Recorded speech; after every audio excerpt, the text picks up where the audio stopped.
The Ukrainian army's primary purpose as it pushed forward through the devastated environment was to cut off supplies to the Russian military.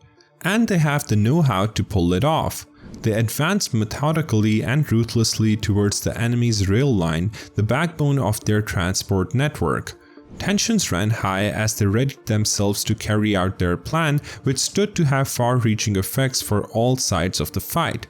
Finally, the rails came apart with a thunderous roar as the Ukrainian soldiers pounded on them, the ties splintering and twisting. With the Soviet army's communication lines disrupted, the world wondered what consequences this audacious move would have. When operating in Ukraine, Russian soldiers have been forced to cover extensive ground to reach supply depots.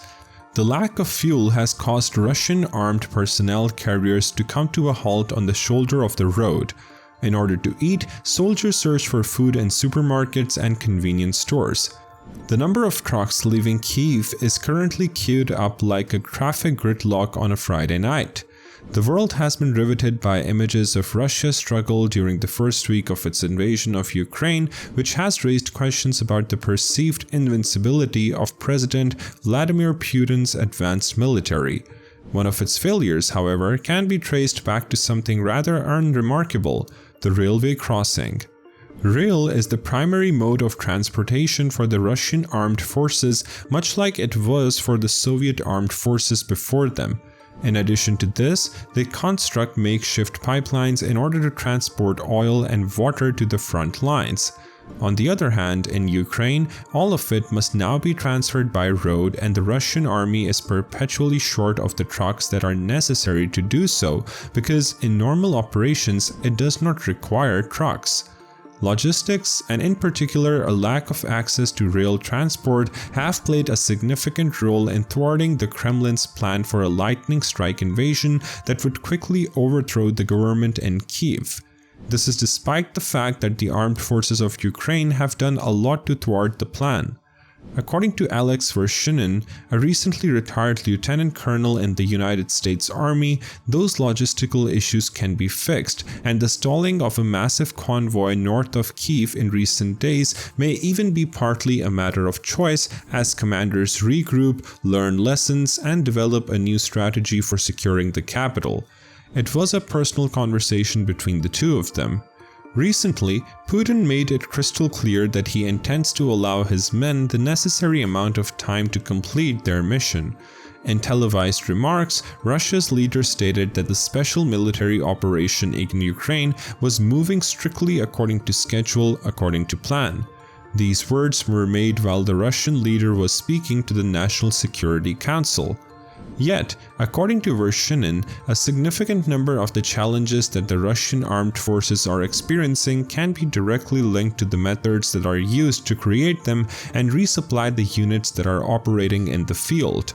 They were also something that could have been anticipated. Talking about the important cities, in contrast to the rest of Western Europe, railway gauge in Ukraine is identical to that used in Russia.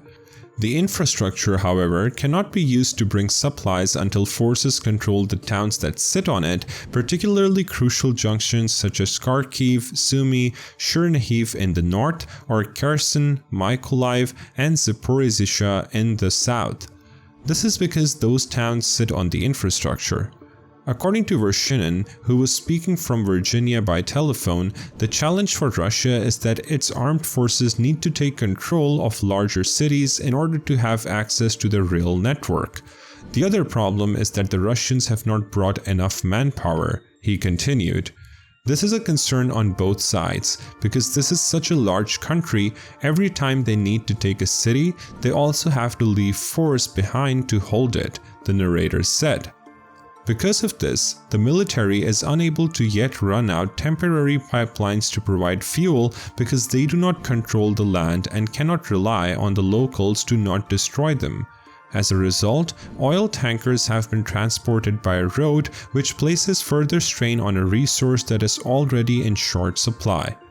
Molotov cocktails, hunting rifles, or anything else that citizens could get their hands on were encouraged by the Ukrainian Ministry of Defense to be used in an effort to destroy or detain rear convoys that were transporting fuel, ammunition, and petrol respectively. Countless kilometers of soldiers. Additional challenges are inherent to any military operation on the size of the one that is currently being carried out in Ukraine, a country that has a population of 41 million people and a land area that is greater than France. According to Vershinin, major campaigns are infamous for causing the kind of traffic backup that can be witnessed north of Kyiv. Approximately 400 vehicles would be assigned to one Russian brigade, which would generally consist of between 3,000 and 5,000 soldiers, he explained. Every vehicle is required to maintain a distance of 50 meters from the one in front of it so that the enemy does not have an overwhelming number of targets to choose from. That right there is a 20-kilometer long, about 12-mile long convoy. Officials from the United States have stated that Russia has transferred over 150,000 troops into Ukraine, which represents approximately 80% of the force that it has gathered. The Northern Front has seen the arrival of entire divisions, each of which consists of 3 to 4 brigades. After traffic has backed up on a road, it becomes a game of juggling to move fuel supply vehicles through the bottleneck or to place the equipment necessary to span a collapsed bridge at the head of a column. In muddy conditions, this presents an especially difficult challenge because trucks cannot deviate from the roadway in order to make room for other vehicles because they risk being mired in the mud. Not just muddy fields, but also the Pripyat marshes are traversed by the roadways that lead south to Kyiv.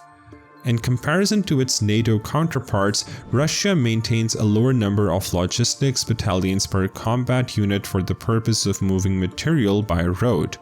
This is due to Russia's heavy reliance on rail and pipelines.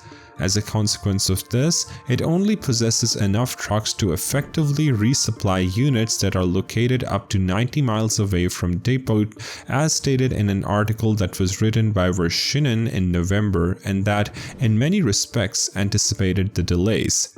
It requires twice as many to travel the distance of 180 miles.